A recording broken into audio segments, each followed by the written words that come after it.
to watch now.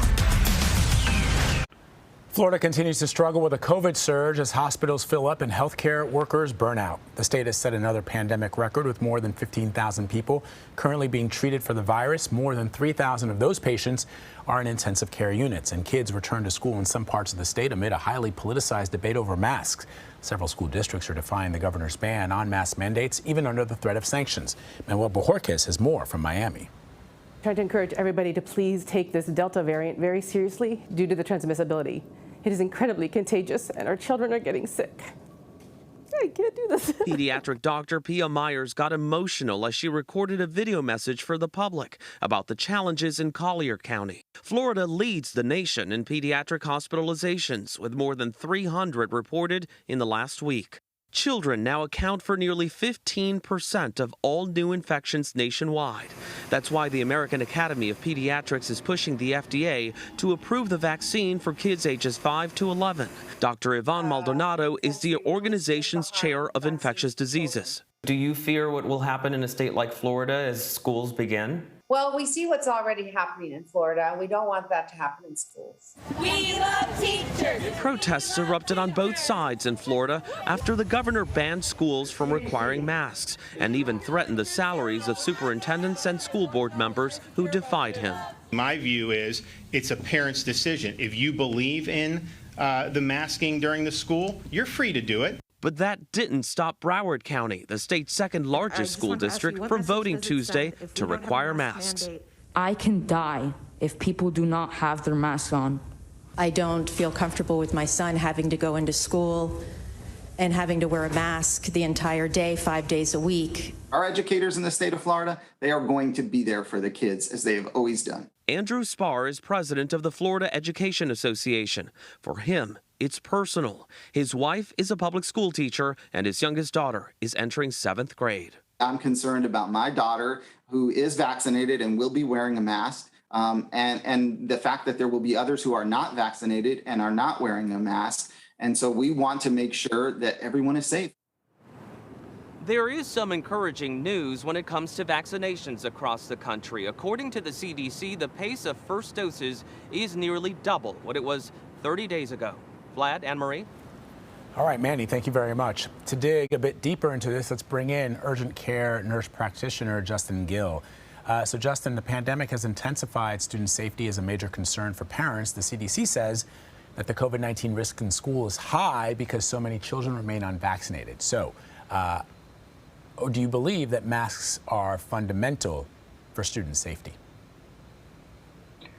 Well, thank you so much, Vlad, for having us or having me on today. I think that I would definitely agree with that masks are something that we know works. It works for protecting transmission of COVID-19 amongst both vaccinated and unvaccinated groups. Children are particularly unique. One reason is because under the age of 12, they cannot get the COVID-19 vaccine, at least currently in the United States, which means that they can certainly both transmit and infect other students around them in a closed-door environment, and even more so with the Delta variant, which we know is much more transmissible with unvaccinated individuals in one room that may not be wearing masks. And, you know, we have some precedents for this. We know that masks have worked in the past when it came to COVID-19 before we had the vaccine. So this seems like it's a common sense approach to being able to prevent further transmission among children who may later bring back that viral infection home to other loved ones or other individuals that might be immunocompromised or vulnerable. And, you know, I would say it's extremely frustrating when some of these announcements go out that are not allowing local school boards to make these kinds of decisions, because, you know, I disagree with the governor that it's not just an individual decision. And I've seen this on the front line. It's something that impacts every other student and family around them. So these types of decisions should be allowed to be made by local officials and not necessarily kind of penalize or thwart good public health guidance that comes out. So this is going to remain a concern as long as children under 12 don't have access to the vaccine. We're seeing an uptick in child COVID cases. We're seeing an uptick in hospitalizations. It makes sense. They're not protected. The American Academy of Pediatrics is urging the FDA to approve the vaccine for kids under 12. How soon could that happen?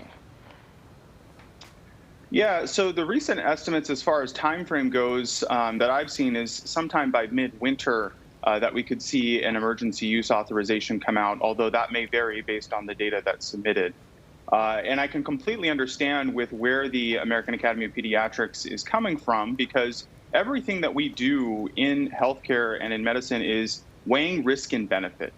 And we have to look at the risk that's applied here when we allow students to go back to school, in some cases unmasked, spreading COVID-19 further, and potentially leading to bad outcomes, yes, even amongst children.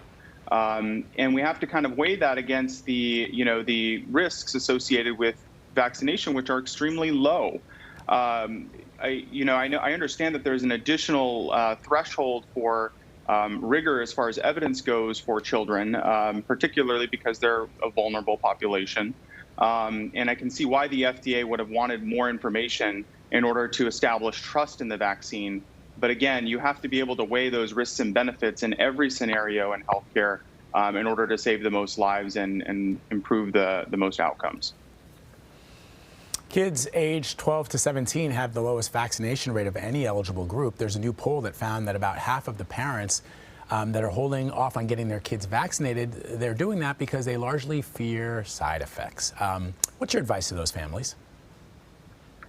Yeah, my advice to those families and many of those younger kids and even young adults is that this is a vaccine that we know works.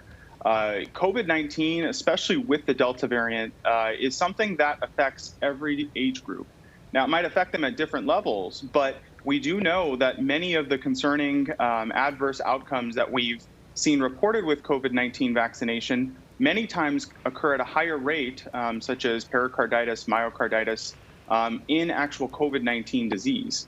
So, I tell folks that, including my generation, a millennial generation, that we all not only have a responsibility to protect every other person around us, but we have the ability to protect ourselves in this case with a vaccine that we know works, has good data behind it, with limited, mild side effects that oftentimes go away within 12 to 24 hours after the vaccination for most folks.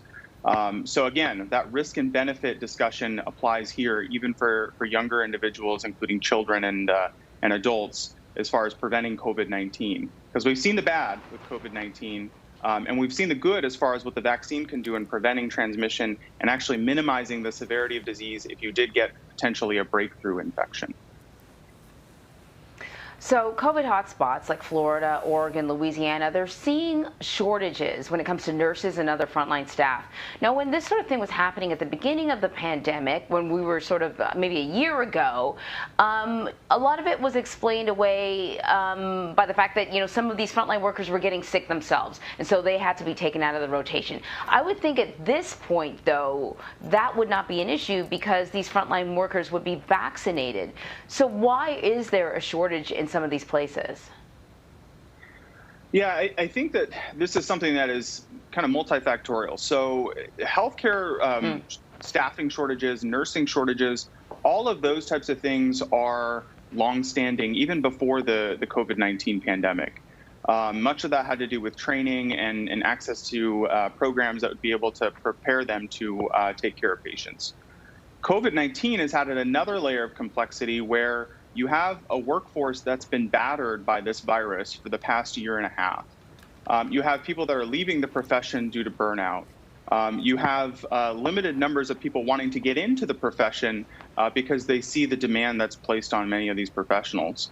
So, I think that a lot of it, at least initially when it came to supplies, PPE, resources, burnout, working extra shifts, all of those things have contributed to it. And we're seeing some kind of marketing from other areas of the country to get workers to come to their areas of the country, paying, I would say absurd sums of money to be able to get many of these nurses and healthcare workers to work for them. But I think at the same time, it doesn't really address the structural problem that many of these states face, which is lack of vaccination amongst a majority of their populations. It's a difficult thing to be able to get healthcare workers in a short period of time to take care of an unprecedented number of patients. Even out here at home, where we have a high vaccination rate, we have other health conditions besides COVID-19 that people are seeking care for. We ourselves have seen an uptick in volumes. When it comes to vaccination, I would say, our healthcare workers are the front line. They need to be vaccinated and show our communities that, one, this vaccine is safe and that it can prevent severe disease and hospitalization. If anybody is in a position where they have the most influence to be able to, encourage confidence in the vaccine, it's healthcare workers. Our progress made by vaccination amongst our community members can be thwarted or blunted by, hesitancy that might be demonstrated amongst healthcare workers, or spread of misinformation, which can be much more harmful to communities that are potentially hesitant to the vaccine. Yeah, all really good points, and thanks for clarifying.